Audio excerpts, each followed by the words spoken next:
Well, hi, everybody. It is another month of Ask the Expert segments at SprottMoney.com. This is something we do every month where we bring in an industry expert to give you that person's thoughts on the economy, on the metals, on the mining shares.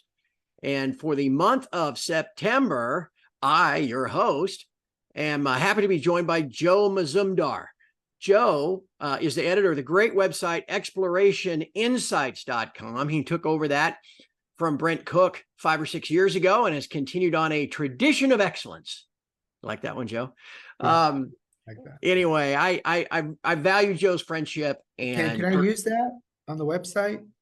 Put it right up there in that thing behind you where it says just put a tradition of excellence. Oh, fantastic. The check's in the mail there, Craig. Got it. Thank you.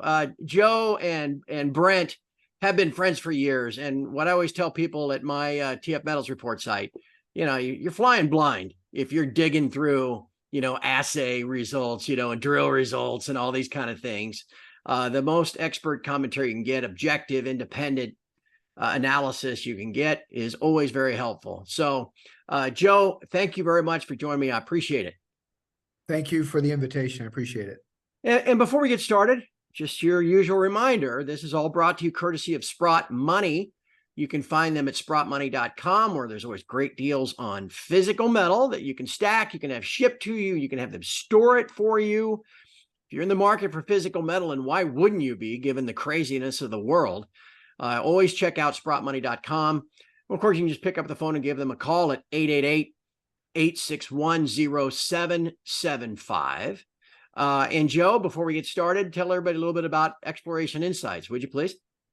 Yeah, Exploration Insights is, as you said, we have a website, but it's really a weekly publication, a newsletter dedicated to the mining industry, mostly of what I'm buying, selling, themes, like a theme would be now. I'm at the Precious Metal Summit right now in Beaver Creek.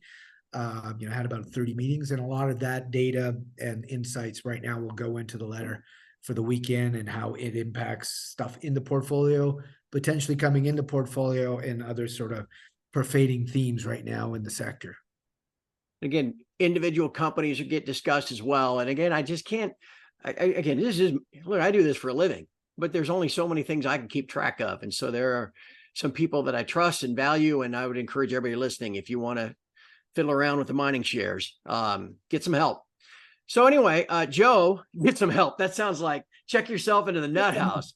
Don't do it, just get some help. Yeah, that's probably even better. But get some professional help. Seek some professional help from people like Joe. I don't think that'll help much.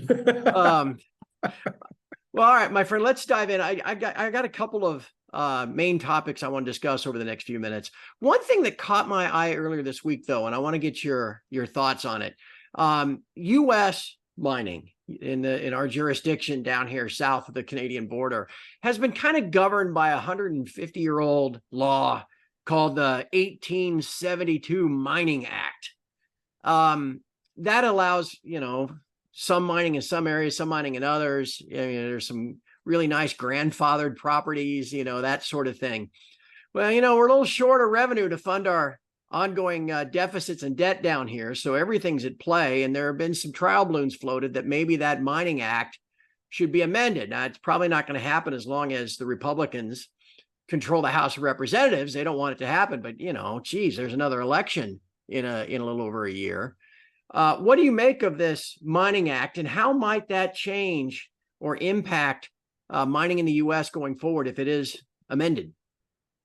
Well, I mean, it's almost typical of a lot of governments right now, especially the U.S., where on one hand, and there was they're talking about encouraging mining and critical mineral space and giving grants out, like the Department of Defense or Department of Energy to processing facilities in the U.S. to be built, as a foil to the processing that has built up in China over the last couple of decades. At the same time, what's going to feed these plants if they're actually built? That's got to be something from a mine. Mm-hmm. And in terms of investing in a project, if you impose more royalties and lower the potential returns, it's going to be harder for people to invest in these projects. Like you, I don't think it's going to pass. And as I've been having a lot of meetings this week, and I've met a lot of companies with assets in the States, it's not something we really talk about. They mention it, but everybody says the same thing like you, it'll never pass. I don't think it'll pass, but there's a lot of old laws in the States that a lot of people that don't like mining are trying to evoke right now. Yeah. In terms of, some copper projects in Arizona that, hey, you can't build a processing facility if there's no minerals there.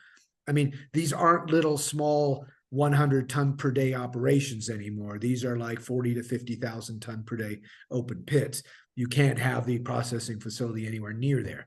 So there's got to be some changes in these laws to accommodate what's actually happening right now in the mining industry, and especially if they want to go forward and foster a domestic industry that could be counter what they see as competition from China and other sources.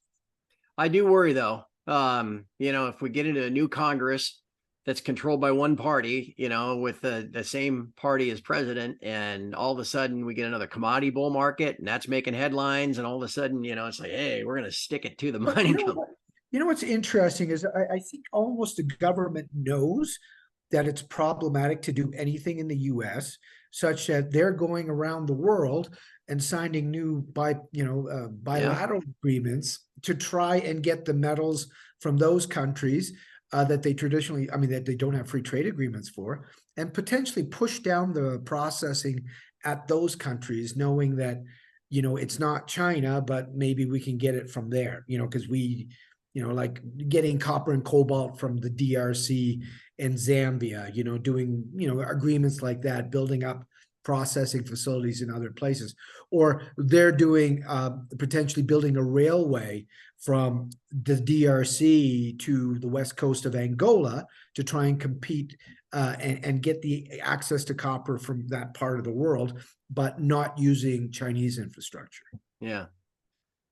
Boy, interesting going forward, no doubt about it. And again, it's challenging to try to assess the mining shares on your own.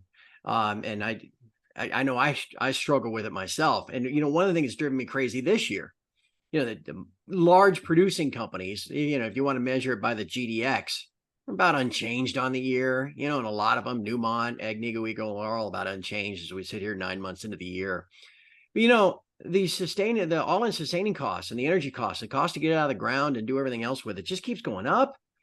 Yeah. While the prices are flat. I know you don't really get too excited about the big companies, and you focus a lot on explorers and juniors and things like that. But how do you think what's the impact of higher energy costs going forward?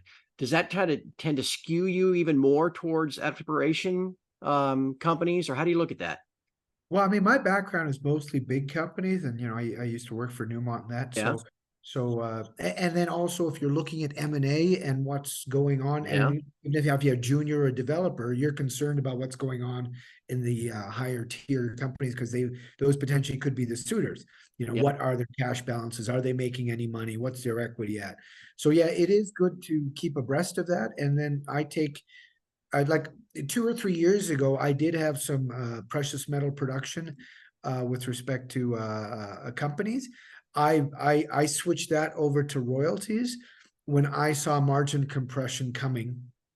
And now that, I believe Russia and also Saudi Arabia have, done these production cuts on oil to try and get the price up. And now it's, back a little while ago, it was, let's say more than a year, almost 2 years ago, it was negative. But now it's like gone from $60 to about $80 per barrel, and that will hit gold companies, especially those ones that have big open pits, because they still use a lot of diesel. Not all of these things are electrified, even though we'd like them. So there's a risk of margin compression over the second half of this year, because I don't see those production cuts being lifted anytime soon.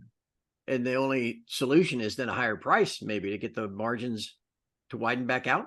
Well, yeah, but that's not how gold works. Yeah, Gold's not that's a marginal right. cost industry. It's not looking at, hey, to get the next ounce here. There's a lot of ounces in banks and central banks. The other issue is that most, even though gold is, flat to up slightly year to date and actually not done badly, in the US dollar and other currencies, it's actually done quite well. Mm-hmm. The issue is that, it hasn't gone up as much as their costs have gone up. And now, we're seeing higher labor costs as well.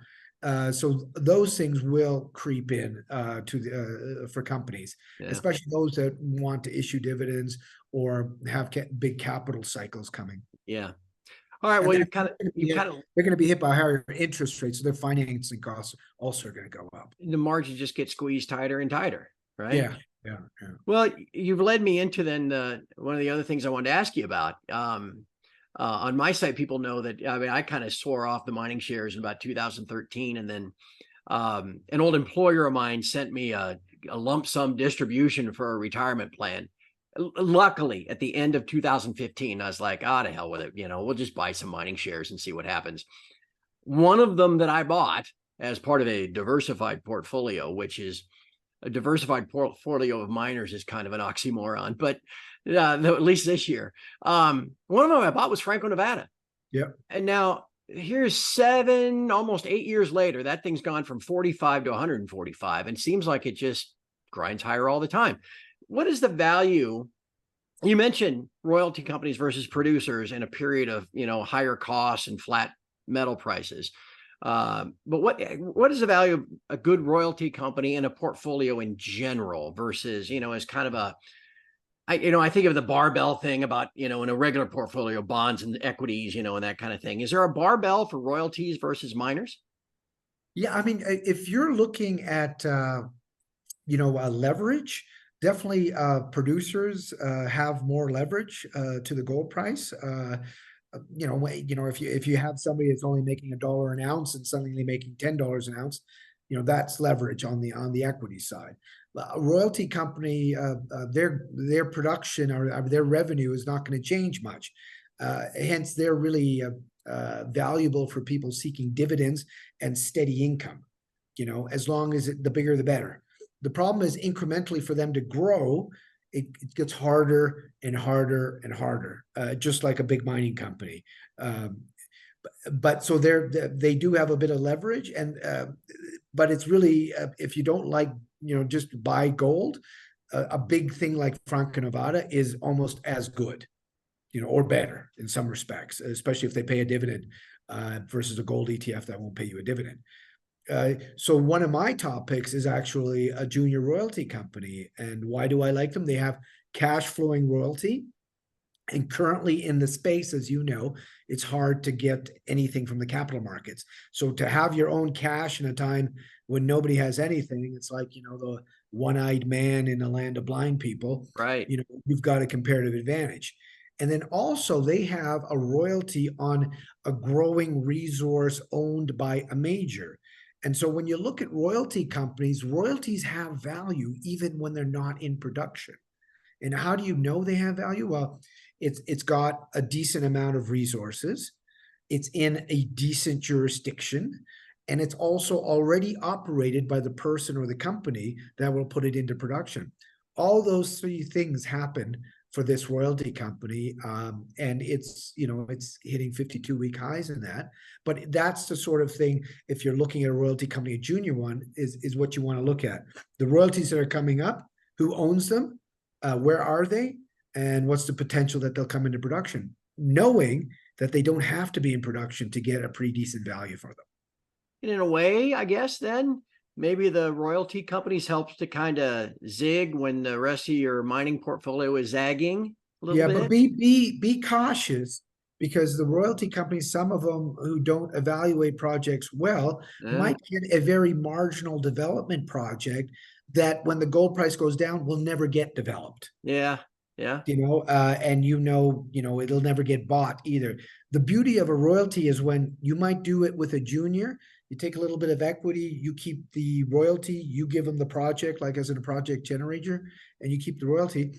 But then that asset gets bought by somebody else. Then they're the ultimate, let's say, developer of it.